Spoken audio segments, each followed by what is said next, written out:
వైకాపా అధ్యక్షుడు జగన్ అసెంబ్లీకి రాకుండా బయట చెప్పే మాటలకు విశ్వసనీయత లేదని ముఖ్యమంత్రి చంద్రబాబు పేర్కొన్నారు. వైకాపా చేస్తున్నవన్నీ తప్పుడు ప్రచారాలేనని, వాటిని అసెంబ్లీకి వచ్చి చెప్పే ధైర్యం లేదు కాబట్టే బయట నోటుకొచ్చినట్లు మాట్లాడుతున్నారని ఆయన దుయ్యబట్టారు. సముద్రంలో గల్లంతైన మత్స్యకారుడు అప్పన్న ఆచూకీ కోసం గాలింపు చర్యలను ముమ్మరం చేయాలని హోంమంత్రి వంగలపూడి అనిత అధికారులను ఆదేశించారు. తిరుపతి మాజీ ఎమ్మెల్యే వైకాపా నేత భూమాన కరుణాకర్ రెడ్డి తిరుచానూరు పోలీస్ స్టేషన్లో విచారణకు హాజరయ్యారు. తిరుపతికి చెందిన వెంకటేశ్వర ప్రసాద్ ఫిర్యాదు ఆధారంగా ఈ నెల 12న పోలీసులు కేసు నమోదు చేశారు. సెటిల్మెంట్లు 30% కమిషన్ల కోసమే ప్రైవేటు భూములను ప్రభుత్వం 22A పెట్టిందని మాజీ మంత్రి భారాస శాసనసభ పక్ష ఉపనేత టి హరీష్ రావు ఆరోపించారు. నిషేధిత జాబితా 22Aలోని భూముల సమస్యలను ఫాస్ట్ ట్రాక్ విధానంలో పరిష్కరిస్తున్నామని రెవెన్యూ శాఖ మంత్రి పొంగులేటి శ్రీనివాసరెడ్డి తెలిపారు. లదాఖ్లో భద్రతా సిబ్బందితో పర్యాటకురాలి వాగ్వాదంపై మాజీ ఆర్మీ చీఫ్ వికే సింగ్ స్పందించారు.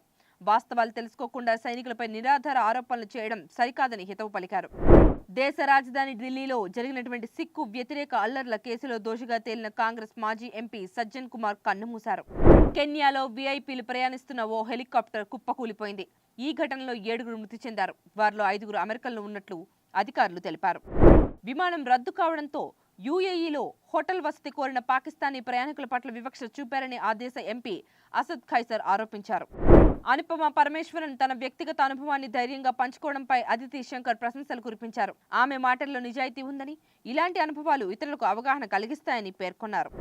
భారతదేశంతో తనకు బలమైన అనుబంధం ఉందని, తనకు రెండో ఇల్లు లాంటిదని ఆస్ట్రేలియా మాజీ ఆల్రౌండర్ షేన్ వాట్సన్ పేర్కొన్నారు. Please subscribe to the channel and download the Politicos app from the links in the description.